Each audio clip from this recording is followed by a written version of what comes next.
just smurfed my pants. Influencer. Smash that subscribe button! You Smurfs don't know Smurf about Smurf. I can smurf that smurf up and have it delivered to your house. That sounds like a load of Smurf. Hey, stick a smurf in. That was absolutely terrifying. I think I swallowed my gum. You can just order any kind of food from anywhere. Absolutely. Just make sure you tip the driver ahead of time or they'll lick everything.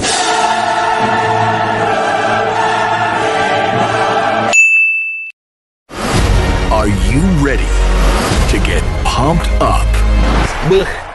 Lame. You're all lame. What the smurf? I think I just smurfed my pants. The Snooter Poots. Snooter poots? Hey! What are they saying? What the Smurf? Now that's what I call a banger. Oh my god.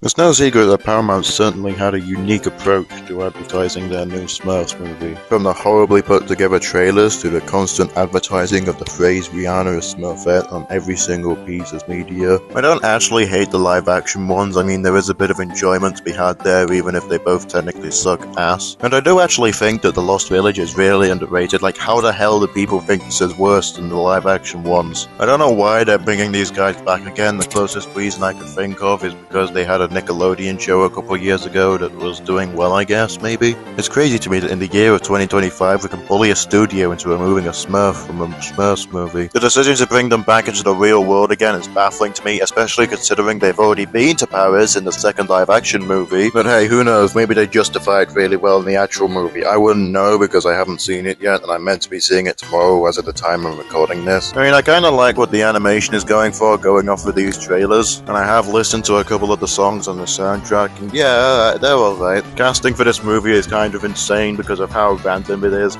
Like, how the hell do you end up with Marshmallow voicing a turtle and Kurt Russell voicing this Giga Chad hero Smurf?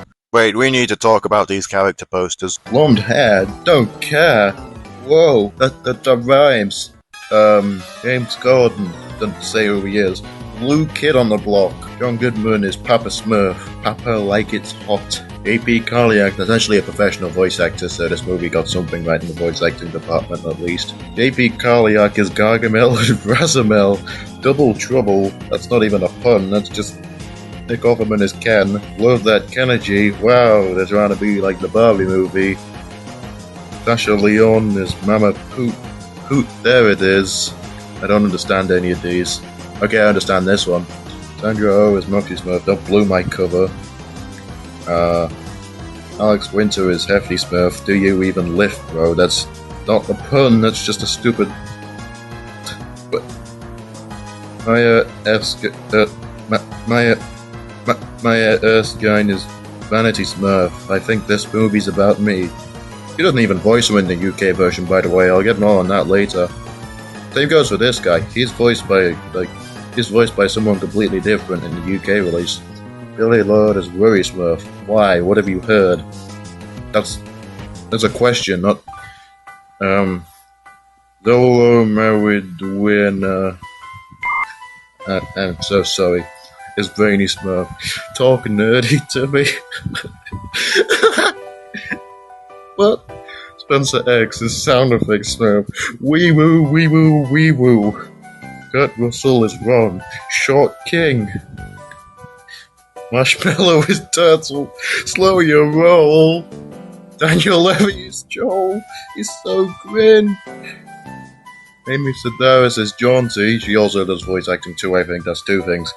Don't get left on red. The fuck? Octavia Spencer is Asmodeus. Heck yeah. That's an Oscar-winning actress. Why did they get as a voice like a background character? Nick Kroll is Chernabog. Sharpshooter. Why are they so low resolution? What? Do you not have high quality PNGs of your own characters? Anna Waddingham is Jezebeth. Talk witchy to me. You already made that joke. And finally, Jimmy Kimmel is Tardigrade. Tiny Dancer. That's not even a joke, that's just a description of what he is, I think. I don't know what this movie's. The one scene they put online of all the Smurfs dancing has a really weird vibe to it that's hard to describe. I don't know what it is. So anyway, I hope this movie doesn't end up being awful, and I shall see you on the day I'm seeing it.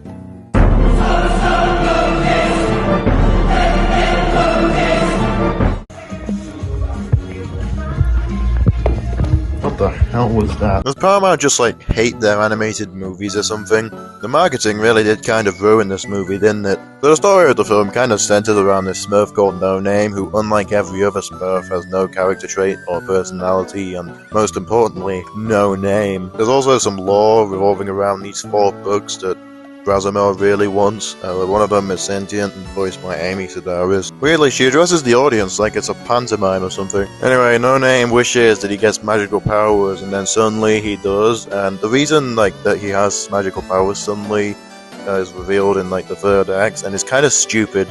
Actually, it's really stupid. I actually do really like the idea of a Smurf needing to find its own thing, because, the Smurfs' whole thing is that each of them has their own thing. They executed it fine, I suppose. I mean, the guy's voiced by James Corden, so the bar's not that high. Yeah, I just kind of felt a bit generic. Once again, in yet another Smurfs movie, they feel the need to explain Smurfette's backstory, which, yeah, I get. It's basically like a main part of her character. I'd be lying if I didn't say that even the second live-action movie did a better job of explaining this backstory than this movie. And that movie is the Smurfs too. Also, Papa Smurf gets kidnapped by not Gargamel but Razamel to find this aforementioned book, and I'm sorry, but Gargamel just does not feel like Gargamel at all in this, which is really disappointing considering he freaking carried the last movies. They messed up the dynamic with his cat, and they try something with him that just falls flat in his face and feels unearned and just resets at the end. Still better than Razamel and his stupid-ass sidekick Joel, who feel the need to make modern references every 10 seconds. They name-dropped Zoom and LinkedIn. Oh yeah, and the movie's pacing is weird. It felt like the first half went super fast, but the second half was weirdly quite slow. I'm also mixed on the comedy. It can get a couple laughs, but nothing special. Also, they had no reason to bring these guys into the real world again. No live action characters, and they look pretty weird on this live action backdrop. On a more positive note, the animation looks really nice, even if I do wish it had a bit more texture to it. It really does feel like the comic strips brought to life. It utilizes squash and stretch, there's speed lines wherever characters are going really fast, and there's even an impact when a character hits a door or the ground or something. I love that. They also do a cool thing with speech and thought bubbles that I actually really like. I also really liked it whenever it delved into what it means to be a Smurf, because the previous movies never really did that. I genuinely really enjoyed the climax to this. They use a variety of different animation styles, from stop motion to video games to scribbly drawings, and even freaking anime that genuinely made sitting through the movie worth it. I also liked the portrayals of the previously existing characters like Papa Smurf, who's the caring leader of Smurf Village who wants to do everything he can to protect the Smurfs and the book and stop Razamel from destroying the universe. However, his brother Ken was definitely my favorite character. He's certainly the most reasonable character in the entire movie, and I liked the backstory they gave him with Papa Smurf and Ron, who isn't really a spoiler character because they revealed it in the marketing before the second trailer was even out. I also thought the soundtrack was quite good. There's this one sequence in which Smurfette sings the No Name after he's worried about something, which is genuinely great. This movie has a couple great scenes and it has some potential. Other original songs on the soundtrack include Everything Goes with Blue, which is actually quite nice. I liked the scene where they dance to that song. Friend of Mine is alright, I suppose, but that one aforementioned song in that sequence is actually really good, and I actually really like the Higher Love song as much as other people find it cringe. Oh yeah, they also tease a sequel at the end, which is that ain't happening unless if this movie is weirdly, really popular internationally. Anyway, those are my thoughts on the new Smurfs movie and how poorly it was marketed. Not as in that they didn't advertise it, but they actually did advertise it. It was just that they advertised it to make it look really poor. In my opinion, Paramount's interpretation of the Smurfs is perfectly serviceable. I know I'm in the minority here, but I had some fun. I'd say it's at least worth seeing for the visuals alone, but you probably won't be a fan of the writing at all. If you think it looks trash, stay away from it. If you're curious, go watch it at least once, whether in cinemas or on digital. I'm sorry most of this review was just me laughing at the horrible posters for this movie. Another thing worth mentioning is that there was actually this 2-minute long SpongeBob short that played before the movie started called Order Up, which has been on the shelf ever since 2012. More Squidward rage bait content, but I like that. Squidward kinda deserves it. He's a prick. Actually more entertaining entertaining than the main feature, now that I think about it. I hope Paramount does a search for SquarePants justice in its advertising, but let's be real, they probably won't. Also, comparing this to the f***ing Emoji Movie is wild, like my god. Anyway, thanks for watching, and I shall see you all in a better review, hopefully.